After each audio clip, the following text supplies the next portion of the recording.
Hi, and welcome to the final episode of Abu Dhabi Talks.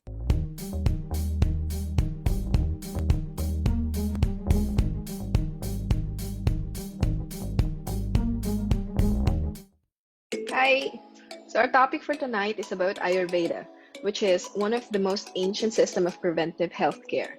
And joining us tonight is our wonderful guest, Dr. Sham Vishwanathan, who has 23 years of Ayurvedic professional experience under his belt and an Ayurvedic practitioner at Burjeel, Reem Island here in Abu Dhabi. Hey, Doc. Hello, Hi. good Hi, how are morning. you? There are so Um, many questions about Ayurveda. Are we saying it correctly, by the way? Ayurveda. Ayu means life, Okay. and Veda means science or knowledge or intelligence. I always thought it was like a lifestyle. I mean, I'm South Asian as well, so I've always heard the term, but like everyone else, I'm not sure what exactly it means. See, Ayurveda is not just about treating some diseases. Rather, it's like a way of life. It's a philosophy of life, which goes, very much in sync with the nature. See, this science, Ayurveda, it traces its roots to the Indus Valley civilization back in India, which was at the period of around 3000 BC and lasted for 1500 years. And thereafter, there were so much of research and development about Ayurveda. And Ayurveda has primarily two objectives. One is to maintain the health in a healthy person. And secondly, to cure the disease in a sick person. So you don't as have to far be as sick to try it. not necessary. Different types of health issues, comes in front of Ayurveda or, in front of the modern medicine. It can be an allergic rhinitis. It can be a sneezing. It can be a runny nostrils. It can be a digestive problem like acidity, gastritis, etc. On the other side, we might get chronic conditions like diabetes or rheumatoid arthritis or osteoarthritis, for which there may not be complete cure to it, but we can maintain the health. so Okay. how popular is Ayurveda outside India, you think? See, currently Ayurveda is approved around 30 countries across the globe.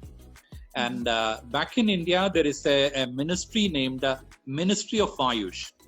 Ayush represent Ayurveda, Yoga, Unani, Siddha, and Homeopathy. There is an independent ministry in India.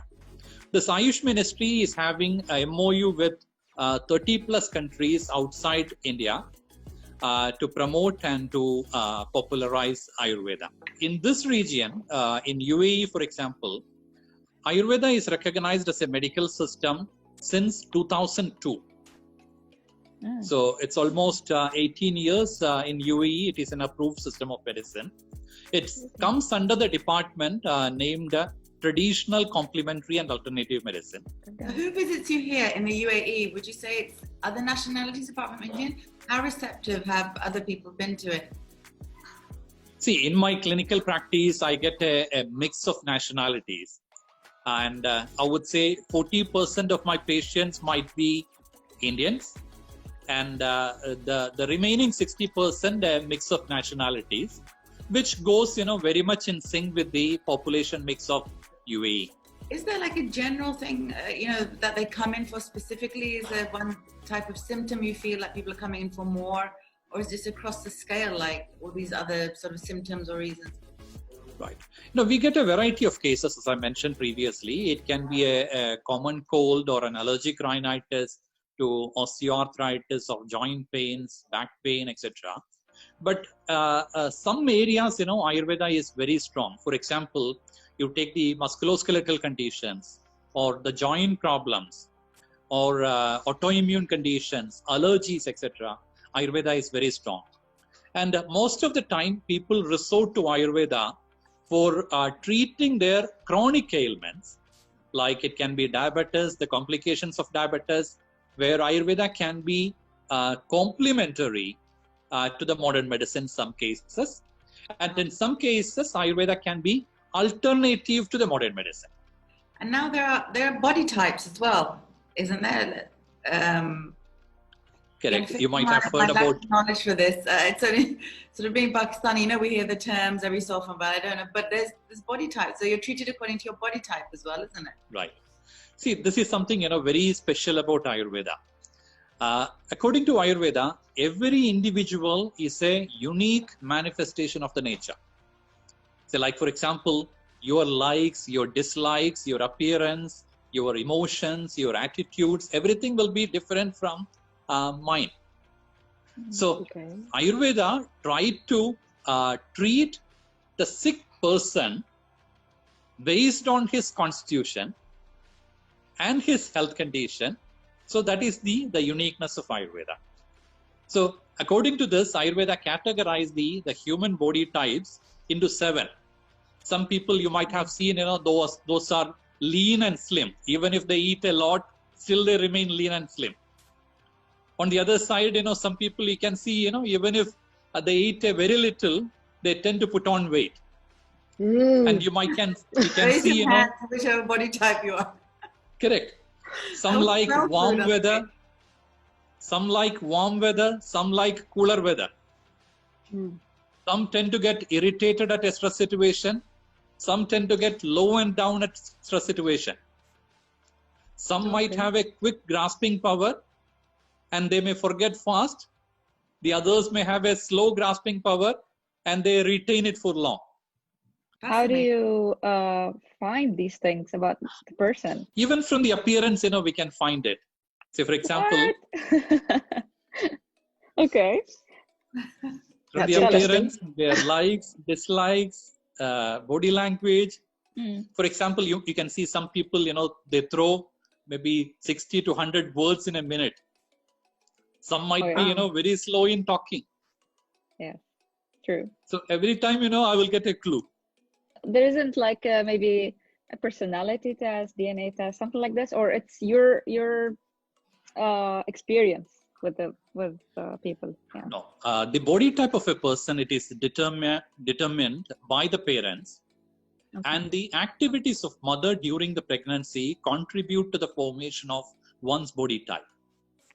Oh, really? So it is like a genetic stamp on you. You might not be able to change your body type for the entire life. I have never heard of this before. We need to diagnose the body type of the person. Then we need to diagnose, what is imbalanced in their body. We need to understand, which geographical climate, do they live in. We need to understand, their digestive power.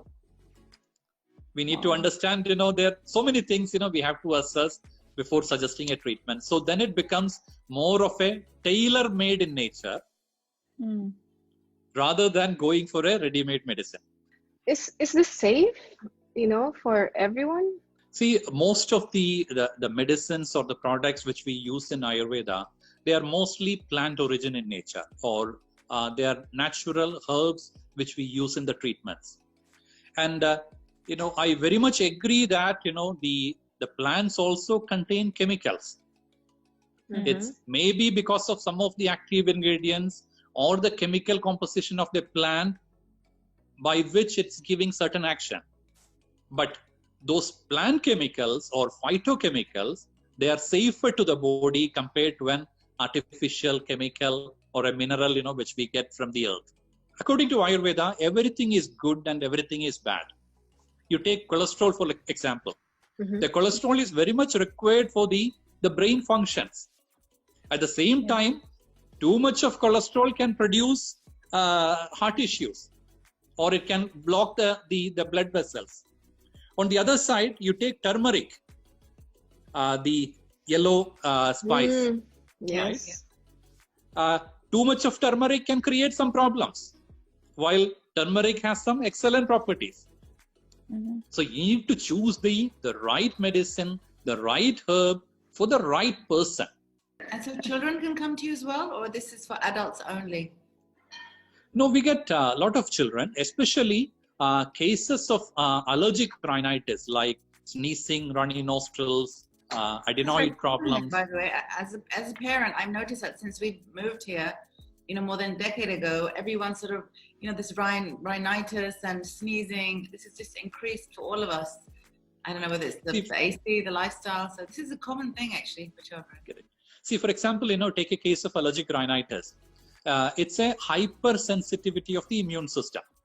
That means, the body's immune system is sensing something relatively harmless as harmful and overreacting to it. That's what happens in an allergic rhinitis or in an atopic eczema. So what we do usually, we give some antihistamines. So the problem is, suppressed, for a day or two. And then the third day, we end up eating the same thing. Yeah. The Ayurveda is not against the concept of antihistamines, but at the same time, an immunomodulation, a correction of the immune functions is necessary to treat the problem from the root. So Ayurveda focuses on treating the diseases from the root, and Ayurveda focuses on making tailor-made medicines. So these are two unique specialities of Ayurveda. Wow. I think my whole family needs to come and book an appointment with you after this conversation today. So you're based at Brazil on Ream Island, is that correct? Yes, that's right.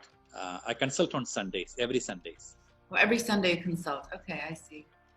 Okay, so Sunday, Dr. Sham, if you want to meet him. I mean, I'm really intrigued. I had very limited knowledge, obviously being from South Asia, but today I think in this short sort of period I've learned quite a lot, and I actually feel I want to visit you. I don't, sort of no symptoms of anything, but I'm just curious, interested about how to implement. There's a lot of knowledge. I enjoyed those. Very, very informative, actually. But this is very important. Even, a basic understanding of one's body type, it will benefit you in a lot of way to understand, even the best profession, or even to choose the right diet, or to choose the right exercise, or to count, the number of hours of sleep you require. Yeah. In the Western world, Ayurveda is not really that much heard of, or, alternative medicine. So for people like me, the first thing that we do when we're sick is we go to hospitals and, of course, go through the normal departments that we would go to. How would you convince, patients to actually try out, since seems to be like the oldest, preventive system in the world? What would you say to people to actually try out, Ayurveda? See, I believe, every country has, their own traditional medicine. I'm sure that, your country also has some traditional medicine, which might not be, as developed as India, for example. Say, for example, if you look at the population usage of Ayurveda, maybe 60 to 70% of the population in India, they rely on Ayurveda for their health issues. So it's a long-term thing, a lifestyle. A lifestyle change, basically.